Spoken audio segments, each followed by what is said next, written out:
आज हम कोण और उसके प्रकार के बारे में अध्ययन करेंगे। तो सबसे पहले हम देखते हैं कि कोण होता क्या है।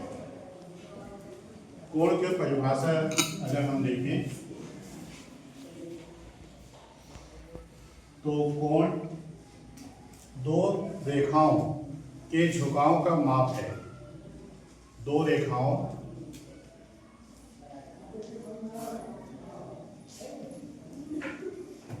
के झुकाव का माप कोण कहलाता है। अर्थात एक रेखा दूसरी रेखा पर कितना झुका हुआ है, इसी का माप हम जब अंश में करेंगे तो उसे हम कोण कहेंगे। कोण के अगर हम प्रकार देखें तो कोण के माप के आधार पर ही कोण को कई भागों में बांटा गया है। उनमें से हम कुछ कोण को देखते हैं, जैसे न्यून कोण।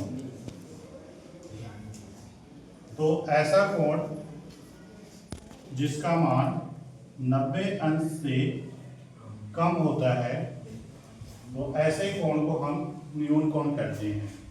ठीक है, यहाँ पे हम एक कोण को दिखा रहे हैं जो दो रेखा, कोई भी दो रेखा हो सकता है, जो एक दूसरे पे झुकाव को व्यक्त कर रहा है। तो ये यहाँ पे थीटा बन रहा है। मान लीजिए रेखा L है और ये रेखा M है, जो एक दूसरे को O बिंदु पे प्रतिच्छेद करती है। तो O बिंदु पे L रेखा और M रेखा कितनी झुकी हुई है, उसका माप ही कोण है। तो जब ये माप 90 अंश से कम होता है तो उसे न्यून कोण कहते हैं। दूसरा समकोण।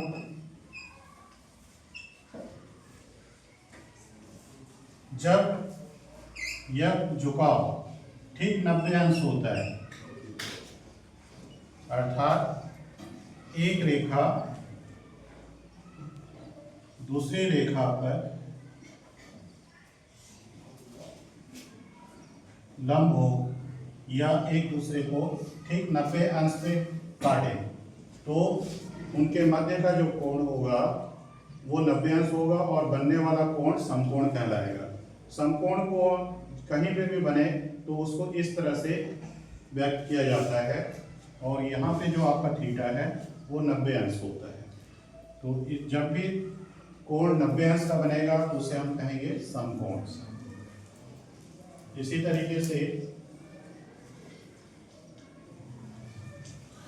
अधिक कोण।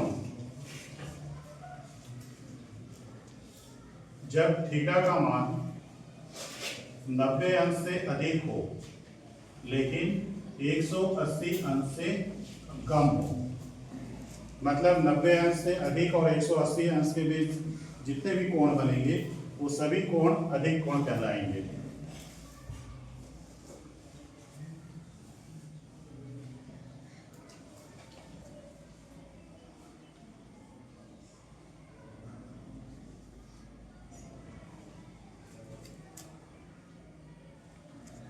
जैसे एक रेखा L है और एक रेखा M है, जो एक दूसरे को O बिंदु पे प्रतिच्छेद करती हैं, और इनके बीच का कोण बनने वाला थीटा है।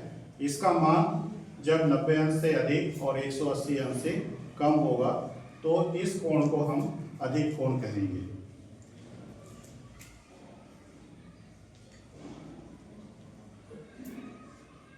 ऋजु रेखा कोण या सरल कोण, इसे कई नाम हैं। ये उस समय बनता है जब थीटा बराबर 180 अंश होता है।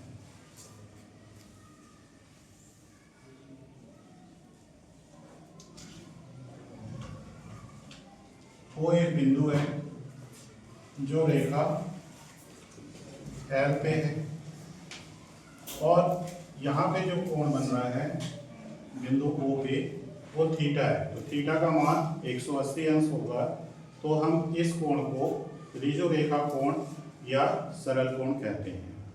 ऐसे और भी कोण हैं जिनको हम अगली क्लास में देखेंगे। तो इस तरह से हमने आज कोण की परिभाषा जाना और कुछ कोणों के बारे में हमें जानकारी प्राप्त।